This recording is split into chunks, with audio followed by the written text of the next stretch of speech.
নমস্কার বন্ধুরা, আপনাদের সবাইকে আমি স্বাগত জানাচ্ছি। আর আজকে আমরা একটা নতুন টপিক পড়বো এবং এটা ভীষণ ইম্পর্টেন্ট টপিক। মানে বোর্ডসে তো এখান থেকে কোশ্চেন আসেই আসে, যে কোনো স্কুলের half yearly, mid term, periodic, তারপর ফাইনালস, বোর্ডস, এগুলোতে আসেই আসে। মকেও এই টপিক থেকে তো কোশ্চেন আসবে, এটা এত ইম্পর্টেন্ট টপিক। ঠিক আছে, শুধু হিউম্যান রিপ্রোডাকশন চ্যাপ্টারের না, টোটাল টোটাল 12-এর বায়োলজি সিলেবাসে one of the most important topic. হ্যাঁ, এর মতন আরও ইম্পর্টেন্ট টপিক আছে, বাট এটা বলবো সব থেকে বেশি ইম্পর্টেন্ট টপিক, এবং এটা একটু হার্ড টপিকও। আগেই বলছি, তাহলে ভয় পাওয়ার কোনো দরকার নেই, আমি ভালো করেই বোঝাবো, এবং আজকে আমি সব লিখে লিখে বোঝাবো, আরও বেশি লিখবো। আর এটা ভালো করে বুঝতে হবে, ঠিক আছে? যদি বুঝে যাও তো খুব ইজি। আর একবার এনসিটিভি পড়তে হবে এরপর, তাহলে কিন্তু পুরোটাই মাথায় ঢুকে যাবে। আর আমি এত ভালো করে বোঝাবো যে এরপর অসুবিধা হবে না এটা বুঝতে।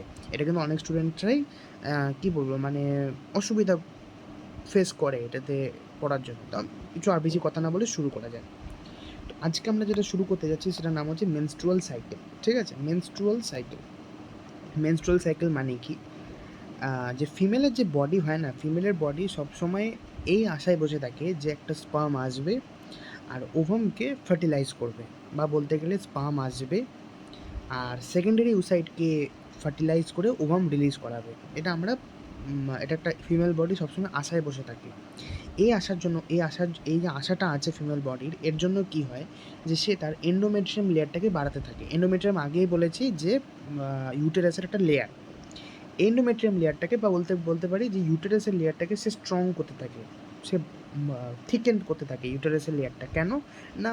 ফার্টিলাইজেশন হবে, তারপর তো ইমপ্ল্যান্টেশন হয়, বা যে ফিটাসটা আছে সেটা তো ইউটেরাসে এসে তো বসবে। তো তার আগে তো সেটা তো তৈরি করতে হবে। তো সেটাও তৈরি করতে শুরু করে দেয় কে? না, ফিমেল বডি।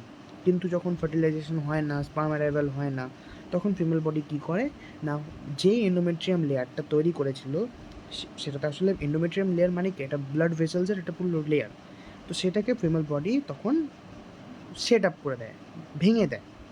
আর সেটাই তখন ব্লাডের ভাবে আমরা বেরিয়ে যাই, এটাকে আমরা বলি মেনস্ট্রুয়াল সাইকেল। আমরা এইটুকুটাই বুঝি যে মেনস্ট্রুয়াল সাইকেল মানে এটাই, যে ফিমেল বডি থেকে পিরিয়ডিক্যালি, মানে ঠিক একটা টাইমের পরপরই ব্লাড রিলিজ হবে ফ্রম দ্য ইউটেরাস, সেটাকে আমরা বলি মেনস্ট্রুয়াল সাইকেল। কিন্তু হ্যাঁ, সেটা তো মেনস্ট্রুয়াল সাইকেল অবশ্যই, বাট সেটা খুব একটা ছোট্ট পার্ট পুরো স্টোরিটার। পুরো স্টোরিতে অনেক কিছু আছে, ব্যাকগ্রাউন্ডে অনেক কিছু আছে। তো আমরা আজকে পুরো ব্যাকগ্রাউন্ডটাও দেখবো আর সামনের মুভিটাও দেখবো ভালো করে। ঠিক আছে, তো শুরু করা যাক।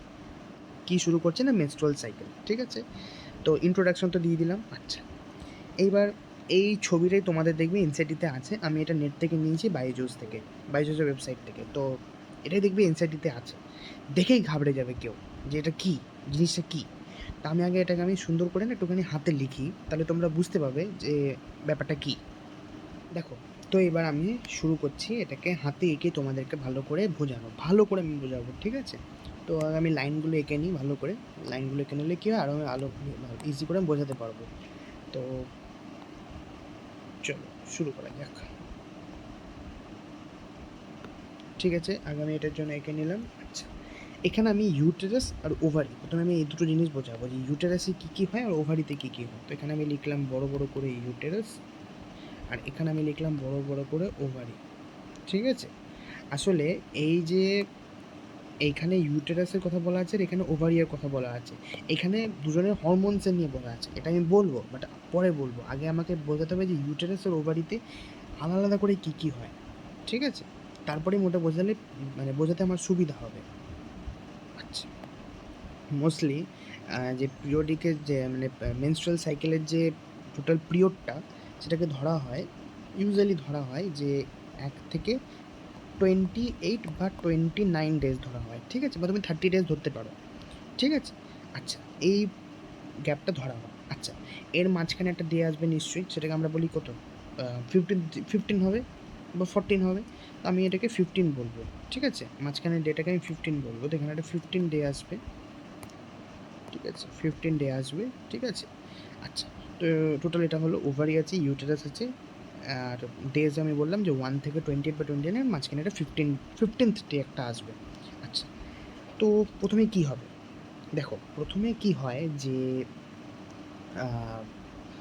ওভারিয়ান যে ফলিকলসগুলো থাকে, প্রথমে তো সেগুলো তো ডেভেলপ করতে শুরু করে। মানে ওভারিতে আমরা কী জানি, প্রাইমারি থাকে, সেকেন্ডারি থাকে, তারপর টারশিয়ারি ফলিকল, তারপর ম্যাচিওর ফলিকলস। তো ওভারিয়ান ফলিকলস ডেভেলপ হয়। কিন্তু কী হয় যে এই টাইমটাতে, মানে এই টাইমটা মানে যখন মানে জাস্ট আগের সাইকেলটা এন্ড হয়ে যায়, নতুন সাইকেলটা শুরু হচ্ছে। এই যে 1 মানে কি, আগের সাইকেল এন্ড হয়েছে আর নতুন সাইকেলটা শুরু হচ্ছে। এইখানে কি হয় যে যে মেন্সেস হয়, মানে না ব্লাড লস এই টাইমটাতেই হয়। এই টাইমটাতে ব্লাড লস হয়। কেন ব্লাড লস হয় বলছি, কেন ব্লাড লস হয়, তাহলে আমাকে এটা বোঝাতে গেলে হরমোনের ব্যাপারটা বোঝাতে হবে। তাহলে হরমোনের ব্যাপারটাতে যাই। দেখো হরমোনের ব্যাপারটা কি, এই যে দেখো ওভারিয়ান হরমোনসের লেভেলস আমাদের একটু পড়তে হবে। দুটো হরমোন আছে, এস্ট্রোজেন আর প্রোজেস্টেরন। এই দুটো হরমোনই কী করে, নিজে দুজনেই রেসপন্সিবল আমাদের ওভারিয়ান যে ওয়ালটা সেটাকে ঠিক করা। ঠিক করা মানে মোটা করা, দুজনেই রেসপন্সিবল, দুজনেই কী করে, এন্ডোমেট্রিয়াম ওয়ালটাকে ঠিক করে। ঠিক আছে, আচ্ছা। কিন্তু যখন ধরো একটা মেনস্ট্রুয়াল সাইকেল, এই যে মেনস্ট্রুয়াল সাইকেল যখন এন্ডের দিকে চলে আসছে, একটা মেনস্ট্রুয়াল সাইকেল যখন এন্ডের দিকে চলে আসছে না, তখন কী হয়, দুজনেরই লেভেলস কমে যায়। এস্ট্রোজেন আর প্রোজেস্টেরন দুজনেরই লেভেল কমে যায়। এই দুজনের লেভেল কমে যাওয়ার জন্য কী হয় না, এন্ডোমেট্রিয়াম লেয়ারটা ব্রেক করে দেয়। তাহলে এই যে এন্ডোমেট্রিয়াম লেয়ারটা ব্রেক করলো, সেটাই তো এখানে দেখানো হচ্ছে। মানে পুরোনো সাইকেলের যখন এস্ট্রোজেন প্রোজেস্টেরন লেভেল ডাউন করে গেল, তখন কী হলো, এন্ডোমেট্রিয়াম লেয়ারটা ব্রেক করে গেল। সেইখান থেকে এই চার্টটা শুরু হয়েছে দেখানোর, বুঝতে পেরে? সেইখান থেকে স্টোরিটা এখানে শুরু হয়েছে, বুঝতে পেরে? তাহলে কী বোঝাচ্ছে যে প্রথমে তো এস্ট্রোজেনের লেয়ারটা এরকম বাড়ে, তারপর এস্ট্রোজেন লেয়ার আরেকবার বাড়ে, আর প্রোজেস্টেরন লেভেল এখানে কম থাকে, তারপর এখানে আবার বাড়ে, আবার কমে যায়। এবার দুজনেই যেহেতু এস্ট্রোজেন আর প্রোজেস্টেরন দুজনেই যেহেতু এই টাইমে তাদের লেভেল খুব কমে যায়। কখন কমে না, 28/29, মানে একটা সাইকেলের এন্ডের দিকে। সেজন্য এইখানে কী হয়, ব্লাড লস হওয়া শুরু হয়। এই ব্লাড লসটাকেই দেখাচ্ছে নতুন সাইকেলের স্টার্টিংটাতে। ঠিক আছে, ওকে। তাহলে এটা কেন বললাম যে এখানে প্রথমে আমরা দেখাচ্ছি, এখানে প্রথমেই দেখাচ্ছে ব্লাড লসটা কেন দেখাচ্ছে, এটা পুরোনো সাইকেলের এন্ডের পর যেটা হচ্ছে, আর নতুন সাইকেল এবার এখান থেকে শুরু হচ্ছে। তাহলে এটা কি হলো, এটা হলো মেনসেস, মানে ব্লাড লস, এন্ডোমেট্রিয়াম ভেঙে গেল। আচ্ছা, এবারে এন্ডোমেট্রিয়াম আবার তৈরি হবে। আচ্ছা, এবার এন্ডোমেট্রিয়াম তৈরি হবে কেন, কেন তৈরি হবে না, এস্ট্রোজেন রিলিজ হচ্ছে। এস্ট্রোজেন কেন রিলিজ হচ্ছে, এস্ট্রোজেন রিলিজ হচ্ছে কারণ না ফলিকলসগুলো ডেভেলপ করছে। ফলিকলস ডেভেলপ করে তো এস্ট্রোজেন রিলিজ করে। ফলিকলস ডেভেলপ করছে মানে না, এই 1-এর পর যে নেক্সট সাইকেল বিগিন হলো, এখানে যে ওভারিয়ান যে ফলিকলসগুলো আছে, ওভারিয়ান ফলিকলস কী আছে, প্রাইমারি, তারপর সেকেন্ডারি, তারপর টারশিয়ারি, তারপর ম্যাচিওর, তো আমরা এটা জানি। তো এইখানে যে ফলিকলসগুলো আছে সেগুলো এবার ডেভেলপ করতে শুরু করে, বুঝলে তো? মানে প্রথমে প্রাইমারি ফলিকলস, তারপর সেকেন্ডারি ফলিকল, তারপর কি না টারশিয়ারি ফলিকল, এরপর আসবে ম্যাচিওর ফলিকল, বুঝতে পারলে? মানে কি হয় যে এই মেনসেস কমপ্লিট হয়ে যাওয়ার পর কি হয়, নেক্সট যে ফেজটা, এই নেক্সট ফেজে কি হয়, এই ফলিকলসগুলো ডেভেলপ করতে শুরু করে। কি হয় না, ফলিকুলার ডেভেলপমেন্ট হয়। ফলিকুলার ডেভেলপমেন্ট কিন্তু আমি আগের টপিকে পড়িয়ে দিয়েছি, আগের ভিডিওতে পড়িয়ে দিয়েছি। সো আমি এখানে বলছি যে আফটার ওই মেনসেসের পার্টটা কমপ্লিট হলো কী হয়, ফলিকুলার ডেভেলপমেন্ট হয়। মানে প্রাইমারি থেকে সেকেন্ডারি হয়, সেকেন্ডারি থেকে টারশিয়ারি হয়, টারশিয়ারি থেকে ম্যাচিওর গ্রাফিকান ফলিকলসে কনভার্ট হয়ে যায়। ঠিক আছে, আচ্ছা। এই যে গ্রাফিকান ফলিকল যেগুলো ডেভেলপ করছে, এরা কী করে, এটা একটা হরমোন রিলিজ করে। কী হরমোন রিলিজ করে না, এস্ট্রোজেন নামক এক হরমোনকে এরা রিলিজ করে। কোন হরমোন না, এস্ট্রোজেন নামক এক হরমোনকে এরা রিলিজ করে। এস্ট্রোজেন নামক হরমোনকে রিলিজ করার জন্য এস্ট্রোজেনের লেভেল এই পিরিয়ডটার মধ্যে খুব বেড়ে যায়। তার একটা পিক আসবে এই টাইমটাতে। এই এস্ট্রোজেন আবার কী করে, এই এস্ট্রোজেন কী করে, এন্ডোমেট্রিয়ামকে ঠিক করে দেয়, ঠিক করে। তাহলে এস্ট্রোজেন এন্ডোমেট্রিয়ামকে ঠিক করে। তাহলে এই টাইমটাতে যেহেতু এস্ট্রোজেন বাড়ছে, সেজন্য আবার কী হবে, আবার আমাদের যে এন্ডোমেট্রিয়াম সে আবার বাড়তে শুরু করবে, ইউটেরাইন লেয়ার্স বাড়তে শুরু করছে। ঠিক আছে, ঠিক আছে, বুঝতে পারলে এটা আশা করি যে ইউটেরাইন লেয়ার বাড়তে শুরু করছে। কেন বাড়ছে না, এস্ট্রোজেনের অ্যামাউন্ট বাড়ছে। আর এস্ট্রোজেন কেন বাড়ছে না, ফলিকুলার ডেভেলপমেন্ট হচ্ছে। ঠিক আছে, আচ্ছা, ওকে। এরপর কি হয়, এরপর দেখতে হবে একটা পার্টিকুলার ডেট। কি ডেট না, 15th ডে। এই 15th ডের একদিন আগে মানে 14th ডেতে, মানে 15th ডের একদিন আগে, মানে এই 14th ডেতে কী হয়, এই যে 14th, এইটা ধরো 14th ডে, এটা ধরো 14th ডে, ঠিক আছে? এই 14th ডেতে কী হয়, এই 14th ডেতে এই যে ম্যাচিওর যে ফলিকলসগুলো ছিল, এই ম্যাচিওর ফলিকলসগুলো ব্রেক করে যায়, ঠিক আছে? ম্যাচিওর কি গ্রাফেন ফলিকলসগুলো ব্রেক করে যায়। এবার ওটা হচ্ছে কেন ব্রেক করে, কেন ব্রেক করে এটা আমাদের এবার বুঝতে হবে। এখানেই আসে এলএইচ আর এফএসএইচ দুটো হরমোনের কাজ, ঠিক আছে? অ্যান্টেরিয়র পিটুইটারি থেকে দুটো হরমোন রিলিজ হয়, যাদের নাম হচ্ছে এলএইচ আর এফএসএইচ, ঠিক আছে? এই দুটো হরমোনের লেয়ার প্রথমে লেভেল খুব কম থাকে, খুবই কম, দুটোরই লেভেল থেকে খুব কম থাকে, ঠিক আছে? কিন্তু জাস্ট 15th ডে একদিন আগে কী হয়, এই দুটো লেভেল খুব হাই হয়ে যায়, তার মধ্যে এলএইচটা তো আরোই হাই হয়ে যায়, ঠিক আছে? তাহলে এই দিনটাতে প্রথমে তো এফএসএইচ আর এলএইচ দুজনেরই লেভেল কম থাকে, কিন্তু তারপর কি হয়, হট করে এলএইচের লেভেলটা খুব হাই হয়ে যায়, এফএসএইচের লেভেলও হাই হয় কিন্তু কম।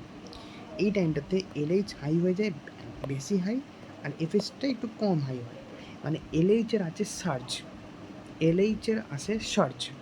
এই এলএইচ সার্জের জন্য কি হয়, এই যে ম্যাচিওর ফলিকলসটা ছিল, ম্যাচিওর গ্রাফিকান ফলিকল ছিল, এটা ভেঙে যায়, আর মাঝখান থেকে যে সেকেন্ডারি ওসাইট সেটা রিলিজ হয়ে যায়, মাঝখান থেকে যেটা সেকেন্ডারি ওসাইট সেটা রিলিজ হয়ে যায়, ঠিক আছে? এই ফেজটাকে বলে ওভিউলেটরি ফেজ। এবার আমি বলে দিচ্ছি, এই যে এতটা অবধি পড়ালাম 1 থেকে 14 ডে অবধি, এখানে ফেজগুলোর আবার নাম কি আমি বলে দিচ্ছি। প্রথমে ব্লাড লস হলো, তো সেটাকে আমি বললাম মেনস্ট্রুয়েশন ফেজ বা মেনস্ট্রুয়াল ফেজ। এটা কতদিন অবধি চলে, এটা আন্দাজ 3 থেকে 5 দিন অবধি চলবে, কত 3 থেকে 5 ডেজ অবধি চলে, ঠিক আছে? আচ্ছা, এরপর কি হয় বললাম, এরপর হয় ফলিকলসগুলো ডেভেলপ করে, তার জন্য কি হয়, ফলিকলসগুলো ডেভেলপ করে বলে কি হয় না এস্ট্রোজেন রিলিজ হয়, ফলিকলসগুলো ডেভেলপ করে বলে কি হয় না এস্ট্রোজেন রিলিজ হয়। তাহলে এর পরের ফেজটার নাম কি হবে, এর পরের ফেজটার নাম হবে ফলিকিউলার ফেজ। কি phase, follicular phase, follicular phase. এর পরের ফেজের নাম কি, ফলিকিউলার ফেজ, বা এটাকে প্রলিফেরেটিভ ফেজও বলে। কেন প্রলিফেরেটিভ ফেজ বলে না, এখানে এন্ডোমেট্রিয়ামের লেয়ারটা প্রলিফেরেট করছে, বাড়ছে, ওই জন্য প্রলিফেরেটিভ ফেজ বলে বা ফলিকিউলার ফেজ বলে। কেন ফলিকিউলার ফেজ বলে না, এই টাইমটাতে আমাদের এস্ট্রোজেনের লেভেল আবার বাড়ছে, ঠিক আছে? ওকে, এতটা অবধি বোঝা গেল।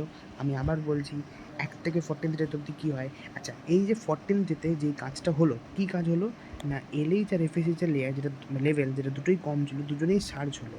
এই এলএইচ সার্জের জন্য স্পেশালি কী হয় না, ম্যাচিওর গ্রাফিকান ফলিকলস ভেঙে যায়, আর এখান থেকে সেকেন্ডারি ওসাইটটা রিলিজ হয়ে যায়। এই যে স্টেপটা এটাকে বলে ওভিউলেটরি ফেজ, 14th ডেটাকে বলে ওভিউলেটরি ফেজ। আর এই যে প্রসেসটা যেটা হলো এটাকে বলে ওভিউলেশন,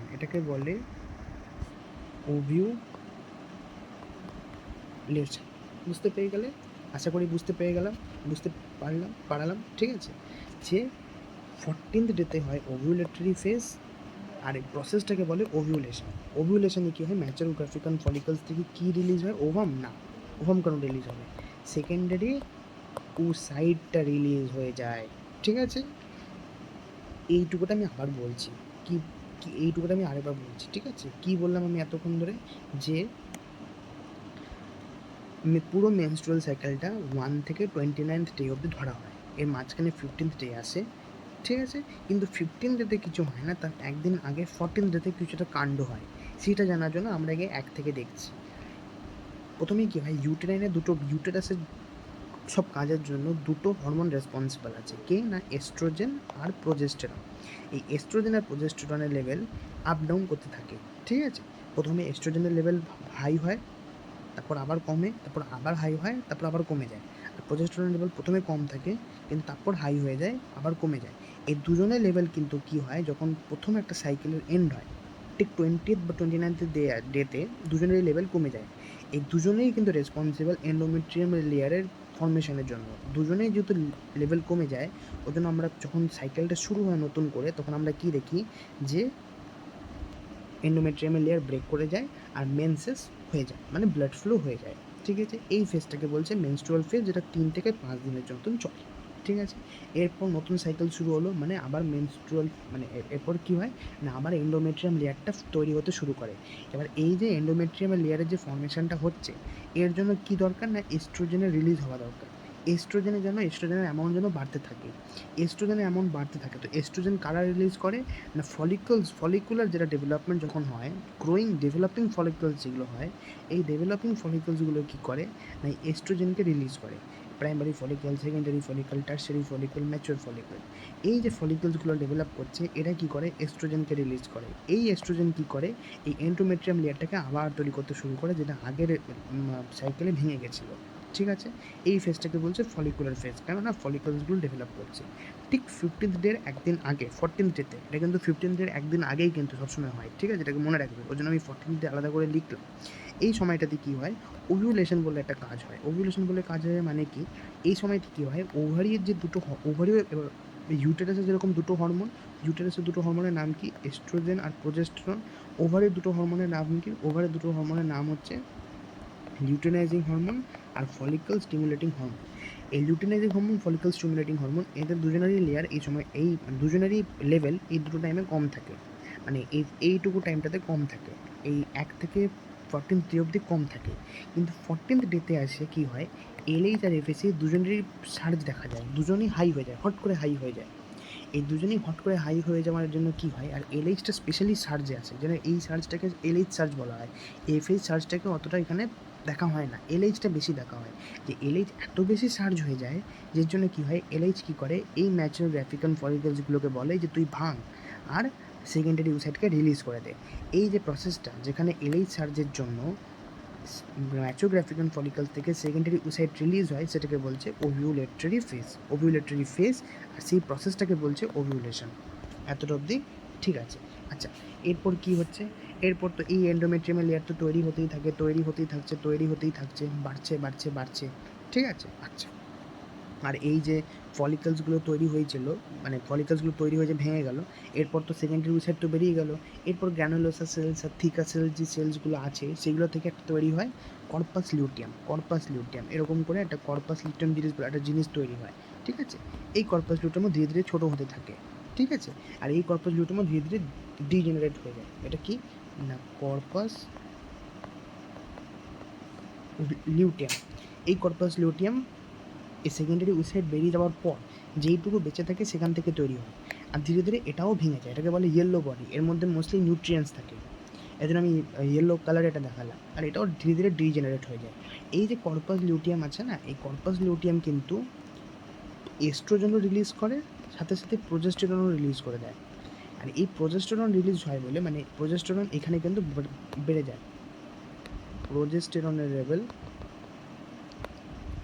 এই কর্পাস লিউটিয়ামের জন্য বেড়ে যায়। আর এই যে প্রোজেস্টেরনের লেয়ার, এবার প্রোজেস্টেরনের অ্যামাউন্টও বাড়ছে, এস্ট্রোজেনের অ্যামাউন্ট আগেই বেড়েছিল। ওর জন্য কী হয়, এই এন্ডোমেট্রিয়াম লেয়ার আরও ঠিক হয়ে যায়। এই 20th বা 29th ডে অবধি এন্ডোমেট্রিয়ামের লেয়ার একদম ঠিক হয়ে যায়। ঠিক আছে? তারপর কী হয়, প্রোজেস্টেরন বা এস্ট্রোজেনের লেভেল আরোই কমে যায়, এফএসএইচ এলএসএইচ লেভেল আরোই কমে যায়। এই যে এস্ট্রোজেনের অ্যামাউন্ট বেড়ে থাকে না, এই এস্ট্রোজেনের অ্যামাউন্ট বেড়ে থাকার জন্য কী হয়, এস্ট্রোজেনের অ্যামাউন্ট কী করে, যে ও এলএইচকে বলে যে তুই থাম, তুই ফলিকলসকে ডেভেলপ এখন করাস না, আমি বেড়ে গেছি অনেক। প্রোজেস্টেরন কী করে, ও প্রোজেস্টেরন বলে যে আমি তো অনেক বেড়ে আছি, তুই কিন্তু এখন ফলিকলসকে ডেভেলপ করাবি না, কারণ ফলিকলস তুই যদি এখন ডেভেলপ করাতে শুরু করে দিস, তাহলে কিন্তু আবার সাইকেলটাই পুরো গড়বড় হয়ে যাবে। এই কী করে, একটা ফিডব্যাক করে দেয়, নেগেটিভ ফিডব্যাক পাঠিয়ে দেয় এলএইচকে, যে তুই কিন্তু এখন আর উঠবি না। ওর জন্য এলএইচ এফএস এখানে কমে যায়। কিন্তু যখন প্রোজেস্টেরন বাড়ছে, এবার প্রোজেস্টেরনের নিজের তো, ওরও তো লেভেল কমে যায়, ওরও তো, আর এস্ট্রোজেন প্রোজেস্টেরন দুজনেই তো লেভেল লাস্টের দিকে এসে কমে যায়। ওরা যেই কমে, তখন কী হয় না, এন্ডোমেট্রিয়াম ব্রেক করে যায়, আর এই যে নতুন মেন্সেস হয়ে যায়। আর ওরা যেই কমে, তখন নেগেটিভ ফিডব্যাকটা অফ হয়ে যায়। নেগেটিভ ফিডব্যাকটা যেই অফ হবে, তখন আবার এলএইচএস আর এফএসএইচ ধীরে ধীরে ধীরে বাড়তে থাকে।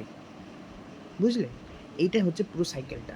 এবার আমি নতুন চার্টে, মানে এনসিইআরটির যে চার্টটা, নতুন না, মানে এনসিইআরটির যে চার্টটা, ওইটা আমি একবার দেখাচ্ছি, তাহলে আমি আশা করি এটাতে আর কোনো অসুবিধা হবে না, এত সুন্দর করে আমি বুঝিয়ে দিয়েছি। এইবার এই যে চার্টটা আছে, এবার দেখাই, এটা চার্টটা দেখালে এবার বুঝে যাবি। ঠিক আছে? কি আমি প্রথমে কী বললাম, যে লাস্ট সাইকেলে কী হয়, যে এস্ট্রোজেন আর প্রোজেস্টেরন লেভেল কমে যায়, প্রথমে এস্ট্রোজেন লেভেল এই ফলিকলস ডেভেলপ হওয়ার জন্য বাড়ে, ঠিক? তারপরে এস্ট্রোজেন লেভেল একটুখানি কমে যায়, ঠিক আছে? আবার কমে আবার বাড়ে। কেন বাড়ে? না এই যে ডেভেলপিং যে ফলিকলসগুলো থাকে মানে এই যে কর্পাস লিউটিয়াম যে আছে সে প্রজেস্টেরন রিলিজ করে, এস্ট্রোজেন একটু রিলিজ করে। ওই জন্য এস্ট্রোজেন লেভেল বাড়ে। আর এটা প্রজেস্টেরন রিলিজ করে, ওই জন্য প্রজেস্টেরন প্রথমে কম থাকে কিন্তু তারপর বেড়ে যায়। আর এরা দুজন মিলে কী করে এন্ডোমেট্রিয়ামকে অনেকটা থিক করে দেয়, কিন্তু এরা তো লাস্টের দিকে কমে যায়। ওই জন্য এরা যখন লো লেভেলসে চলে আসে তখন সাইকেল ভেঙে যায়। মানে কী হয় না, তখন সাইকেল না, তখন এন্ডোমেট্রিয়াম লেয়ারটা ভেঙে যায়। আর এটাই এখানে দেখাচ্ছে যে এন্ডোমেট্রিয়াম লেয়ারটা ভাঙছে, সেটা হচ্ছে first phase, menstruation phase. Menstruation ফেজের পর থেকে কী শুরু হয়, ফলিকলসগুলো ডেভেলপ হতে শুরু করে। ফলিকলসগুলো ডেভেলপ হতে শুরু করে, তো এস্ট্রোজেন রিলিজ করে, আর আবার এই এন্ডোমেট্রিয়াম লেয়ারটা বাড়তে শুরু করে, ঠিক আছে? আচ্ছা, এর মধ্যে কী হয় যে পিটুইটারি যে হরমোনগুলো আছে মানে এফএসএইচ আর এলএইচ, এরাও কিন্তু লেভেল খুব কম থাকে। কেন কম থাকে না, এই যে প্রোজেস্টেরন এইখানে যে লেভেলটা খুব বেশি ছিল না, এরা এদেরকে বলে তোরা কিন্তু পারবি না, কারণ আমি বেশি হয়ে আছি। এরা প্রোজেস্টেরনটা নেগেটিভ ফিডব্যাক দিয়ে দেয়। কিন্তু যেই এদের লেভেল মানে প্রোজেস্টেরনের লেভেল কমে যায়, তো এখানেও তার মানে প্রোজেস্টেরনের লেভেল কম আছে। তো এই এফএসএইচ এলএইচগুলো তারপর ধীরে ধীরে এখান থেকে দেখো বাড়তে শুরু করছে। কিন্তু যেই 14th ডেটা আসে, যেই ওভুলেটরি ফেজ আছে, তখন এলএইচ নিজের সার্জে চলে যায়, পিকে চলে যায়। এফএসএইচও পিক আসে, এলএইচও পিক আসে, কিন্তু এলএইচ পিকটা বেশি প্রমিনেন্ট। আর তখন কী হয়, এই যে ম্যাচিওর ফলিকল যদি যে ডেভেলপ হলো, সেখান থেকে ওভিউলেশন হয়, মানে এই সেকেন্ডারি উসাইডটা রিলিজ হয়ে যায়, ঠিক আছে? সেখান থেকে কর্পাস লিউটিয়াম আছে, কর্পাস লিউটিয়াম কী করে, প্রজেস্টেরন রিলিজ করে, প্রজেস্টেরন আবার হয়ে যায়, আর এস্ট্রোজেন তো আবার এস্ট্রোজেনও রিলিজ করে, ওই জন্য এস্ট্রোজেনও বাড়ে। ওই জন্য এস্ট্রোজেনের পিক হয় কী হয়, দুবার আসে, আর প্রজেস্টেরনের পিক একবারই আসে। আর এলএইচ আর এফএসএইচ বাকি দু টাইমে লো থাকে, কিন্তু শুধু একবারই বাড়ে, সেখানে এলএইচ চার্জটা বেশি প্রমিনেন্ট, যেটার জন্য ওভিউলেশন হয়। তো পুরো মেনস্ট্রুয়াল সাইকেলটা হচ্ছে এইটা, এর বাইরে মেনস্ট্রুয়াল সাইকেল কিছু নেই। আমি আশা করি ভালো করে বোঝাতে পেরেছি। না হলে অবশ্যই কমেন্ট করবে সবাই, ঠিক আছে? আর এরপর এনসিইআরটি অবশ্যই এডিট করবে, ডায়াগ্রামটা অবশ্যই আরও ভালো করে দেখবে, কোনো আর অসুবিধা হবে না, ঠিক আছে? রাখছি।